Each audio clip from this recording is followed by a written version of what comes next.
नमस्ते everyone. Sir, सबसे पहले सुरेश कुमार सर, आपको बहुत बहुत प्रणाम और आपको सलाम। आपकी वजह से और आपकी जो कहानी है उसकी वजह से हमें उत्साहित मिलती है। I have come to PRC many times and the way you all play basketball there, the way you all do badminton there, the energy that you have out there, it's an inspiration to all. To all the children who are sitting at the back, if you want to get inspired, go there. You go there, you go to QMTI, you go to PRC out there.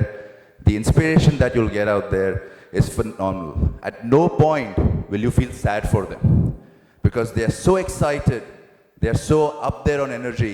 It's just phenomenal in terms of how they look at life. So, ek aur baar, sir, thank you very, very much. I'm really, really honored to have this opportunity today to be on stage out here.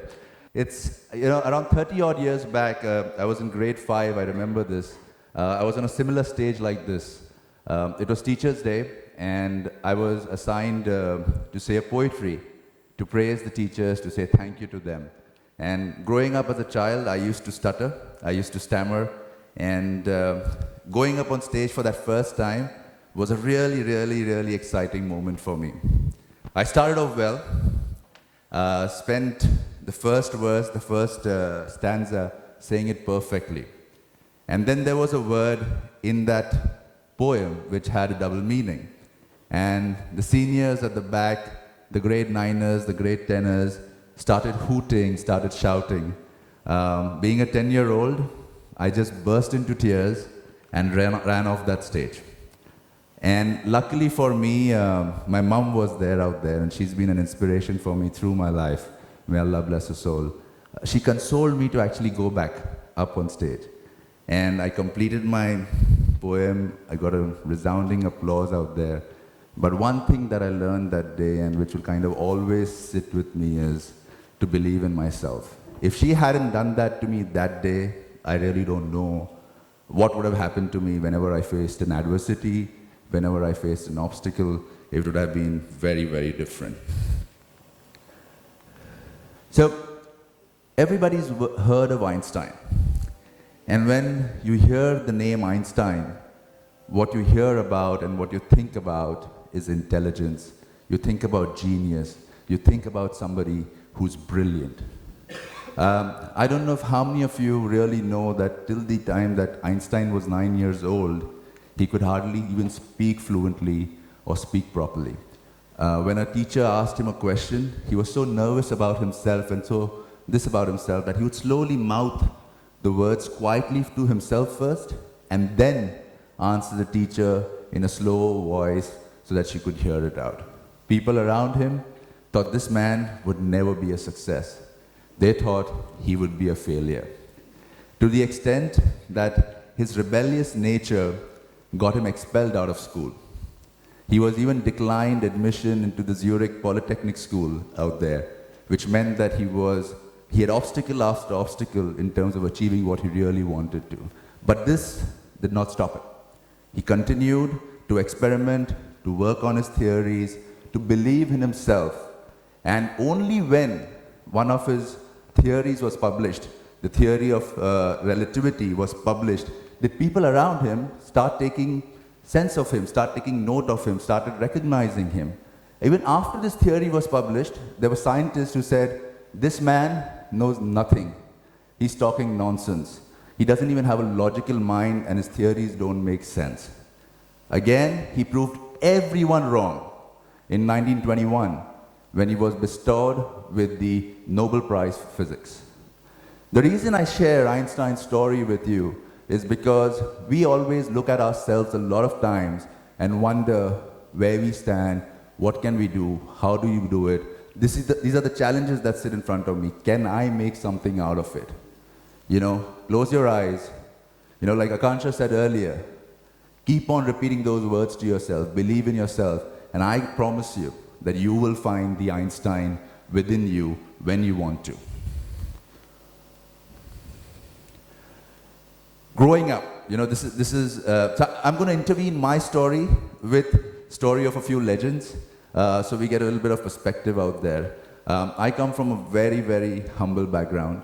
I've seen my parents struggle to make ends meet, to give us some phenomenal education. We had two brothers, and they ensured that we went to the best school in Mumbai, even though we couldn't afford it. During the years, when we used to go to school, there's a birthday party. When other people used to bring a 5-star or a bigger chocolate, we used to end up going with an eclair. But they ensured that we never went empty-handed.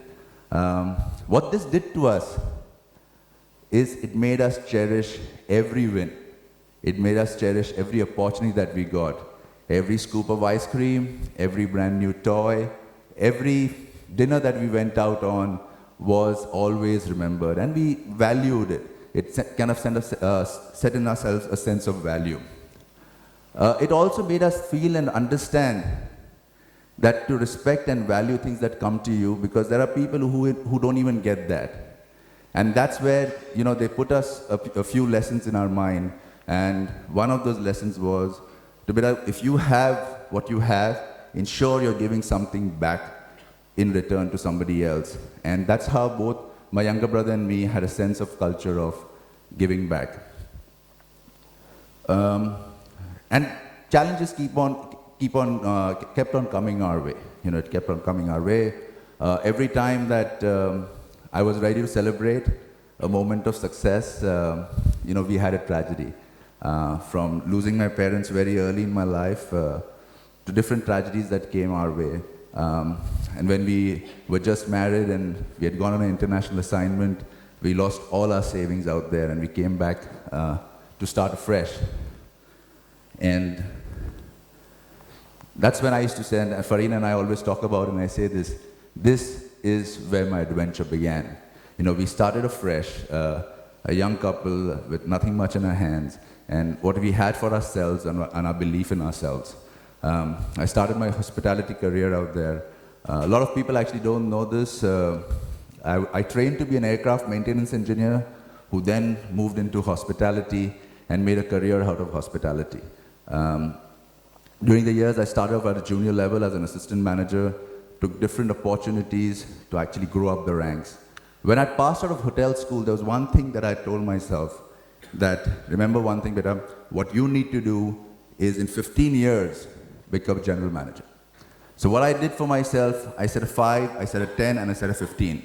So 5 and 10 were milestones for me to guide me to get where I had to get out there. And were there obstacles on the way? Absolutely. Were there challenges on the way? Absolutely. But there's this Mountain Dew ad, Dar ke aage jeet hai. Similarly, it's very, very important to find the belief in yourself to overcome these obstacles, to overcome these adversities. So growing up, became general manager. I've done a couple of properties as that. I was then made the chairman of the Marriott India Business Council, which is one from every country actually represents the country. So there are 100 of us in the world, and we went on to win the Marriott Worldwide Business Council Award for the Best Business Council in 2019. This is amongst my favorite slides in my life, and I also believe in one of the dohas of Kabir Das, Kaal kare so aaj kare so ab, pal mein pralay hoegi, fir bhauri karega kab. If you got to do something tomorrow, do it today. If you got to do it today, do it now. There's never a moment when you know when the moment is, so make it happen, because if time's not there, you won't be able to do it. The first step that you see out there is the step of procrastination, which just talks about, I won't do it. And there are a lot of reasons which will sit on our mind to find reasons of why I won't do it. What's it going to take to change that? It's a mindset change. It's a belief in yourself to move from I won't do it to I want to do it to I will do it, and in the end, shout out, I did it. Because that joy of I did it is not only which sits in with you, but also sits with your parents, sits in with people who love you, who care for you, and they will celebrate that moment with you. Trust me on that.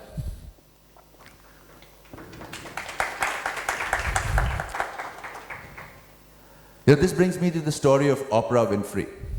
She's one of the most influential women in the world.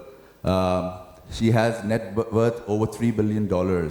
But her first job she was publicly fired out of it. Why? Because her execs told her she was too emotionally involved in the stories that she was covering. Now, that to the execs was an adversity, but to her, that was an advantage.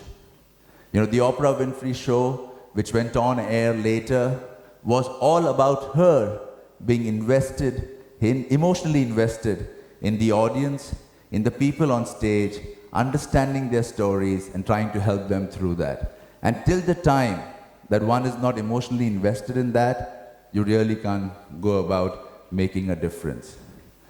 She said in her quote that, life will keep on throwing challenges of you. The center of gravity will keep on changing around you.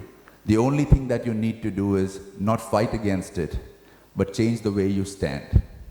Change the perspective that you are there at. The moment you do that, you will see success. Vera Wong, she's one of the most famous wedding dress designers. Brides want to wear a Vera Wong gown for their wedding. Now, Vera Wong, when she started off, she didn't want to be a designer. In 1986, she actually gave the trials to be part of the figure skating team of a country to represent them in the Olympics. Fortunately or unfortunately, she didn't make the cut. 17 years after that, she worked with Vogue in an editorial job. After that, she did 15 years more of a different career before designing came calling to her. So one of the things that you need to remember from Vera's story is it's not always that success or what you want, your calling, will come to you early in life. It may take its time, but when it comes to you, make it count, because that's your opportunity that is there. Don't give up while that calling is still coming your way. Suresh Kumarji spoke about basketball, and these legends when you see them play, you'll realize that these legends don't stand in front of them. But one of the things that you would hear from Michael Jordan, he'll say, I've missed 9,000 points. I've lost over 300 games. And that I had opportunity to win the game for my team over 26 times. But I missed. But did I give up? No, I didn't. I kept on practicing, kept on focusing. And it was that will, that belief in himself, that it's one of the most invincible motivational tools to believe in yourself that will guide you to success. When Michael Jordan was growing up, a lot of people say that Michael Jordan is where he is because of natural talent. Oh, he had it in him. Actually no. He was not even the minimum height of a basketball player. But he put in a lot of effort, a lot of hours, a lot of practice, perfecting the skill that he was going to go at, and believed that he can make it. And he's amongst the most legendary basketball players today. And he's a great inspiration. Look up his stories. Again, an amazing person out there.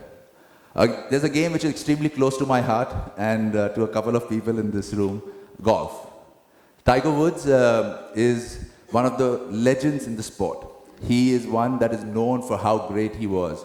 He was the youngest golfer to kind of achieve the accolades that he achieved. But between year 2009, 2010, and 2014 and 2017, there were valleys in his career graph. There were personal problems, there were physical problems, he went through surgeries, he went to career-threatening surgeries. But he did not ever give up. He did not stop grinding it out. He kept on believing in himself, and last year he went on to win the Augusta Masters, and very recently won the title to get tied at the all-time number of wins with Sam Snead at 82. These are things that you should always kind of look for. The opportunities, the stories of people around you that make a difference in terms of how they achieve goals and how they achieve success.